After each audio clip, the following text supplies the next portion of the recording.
Un gros match, c'est toujours assez spécial. La pression est là, l'enjeu aussi, et la manière de l'aborder sur le plan mental est assez différent. Et c'est ce que nous allons voir dans cette vidéo, comment se préparer mentalement pour un gros match.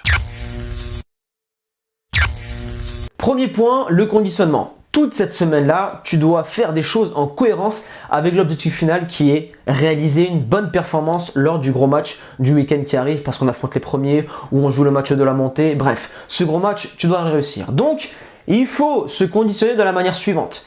Entraînement en cohérence avec l'objectif, physique, technique, mental. Ensuite, l'hygiène de vie, il faut qu'elle soit cohérente aussi. Tu vas pas faire 2-3 cheat meals dans la semaine, même un c'est trop. Il faut absolument que tu sois clean durant toute cette semaine.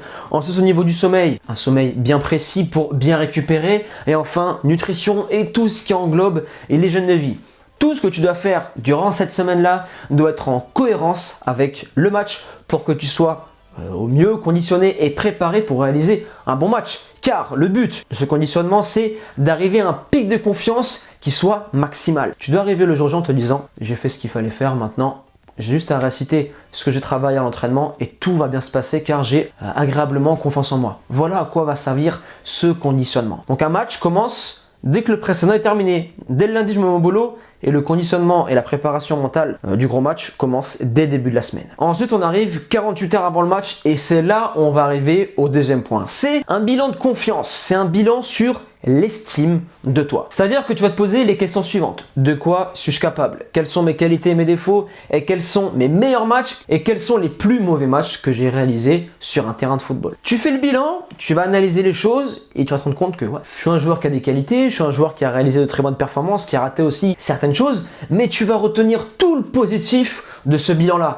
Et qu'est-ce qui va se passer? Tu vas avoir encore plus confiance en toi, ton estime envers toi-même va encore augmenter et dans la situation que tu as faite, tout le positif, tu le retiens car il va beaucoup nous servir pour le troisième point qui va être la visualisation. Donc si tu ne sais pas ce que c'est la visualisation, je t'invite à aller voir la vidéo sur le sujet qui va te permettre d'en savoir beaucoup plus. Et ce que je vais te dire, ça va être cohérent pour toi et ça va te parler. Donc pour en revenir au point de la visualisation, tu retiens tout le positif que tu as eu dans le point précédent sur l'estime de soi. Et ensuite, tu vas travailler sur la visualisation. Donc ça, c'est bien sûr 48 heures à 24 heures avant le match.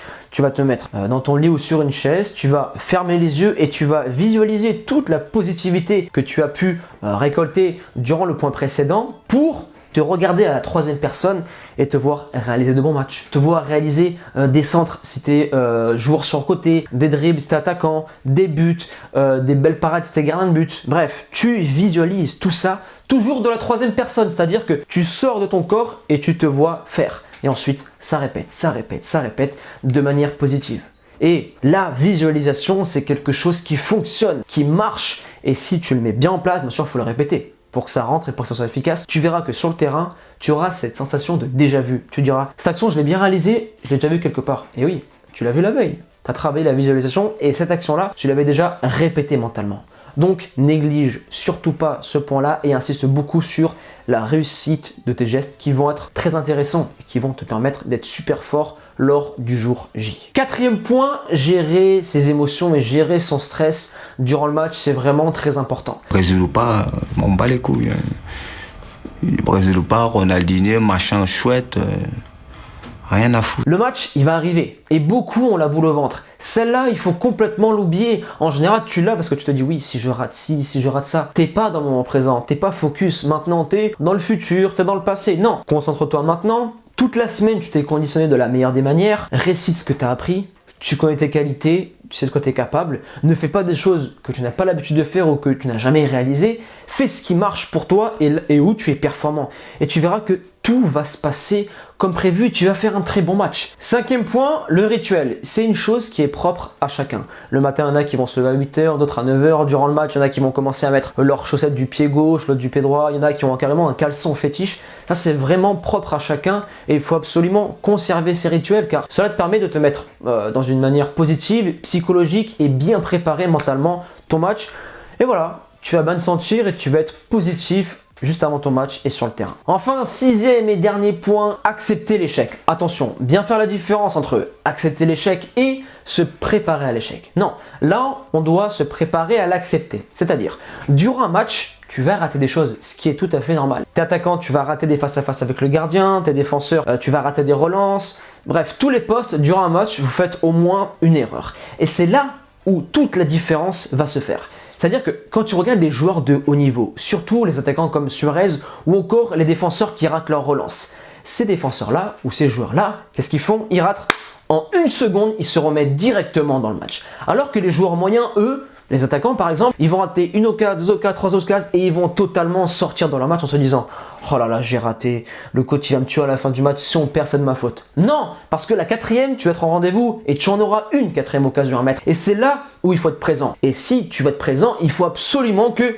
ok, je rate et je mets ça de côté et je me remets dans le match. Il faut absolument que tu te prépares à accepter l'échec. Beaucoup trop de joueurs, pour eux, rater une passe, rater un centre, c'est bon, c'est fini, j'ai raté mon match, il faut absolument que j'ai 100% de réussite. Non, 100% c'est extrêmement rare, voire ça n'existe pas durant un match de football. Il faut absolument voir l'échec, il faut que tu en aies conscience de celui-ci et accepte-le le plus rapidement possible pour te remettre dans ton match. Ça, c'est vraiment une clé que mettent en place les grands joueurs et les joueurs qui sont vraiment très forts sur le terrain, et ça leur permet de directement se remettre dans le match, et celui qui sort du match, il a perdu. Le football et le sport se jouent sur le côté émotionnel, et celui qui sort de son match, c'est fini, l'autre va remporter. Car l'émotion, c'est une guerre psychologique, et celui qui est le plus fort dans ce domaine remportera la bataille. Et après, voilà, ça c'est pas un autre point, mais c'est le conseil que je rajoute. Le match, ça y est, t'en as un match ça dure plus d'une heure, fais-toi plaisir, c'est un match de football, lâche-toi, pense à rien, juste le match, et à la fin du match, il faut que tu ressortes satisfait de celui-ci. Dépouille-toi, donne tes tripes sur le terrain. Même si tu passes complètement à côté de ton match, au moins à la fin, il faut que tu aies le maillot trempé, mouille le maillot, rends fier ton coach, ton équipe et toute ta famille qui est dans les tribunes, et va vraiment au bout de toi-même, et à la fin, tu sors du match, tu es satisfait, même si vous avez perdu, gagné, au moins tu es vraiment allé au bout des choses et tu n'auras aucun regret. Pour conclure cette vidéo, l'aspect mental chez un sportif et surtout chez un footballeur, c'est une chose essentielle. Si un joueur là-dedans il est pas bien, le reste ne va pas du tout suivre, et c'est un travail à faire au quotidien, car c'est celui-ci qui est maître de tout.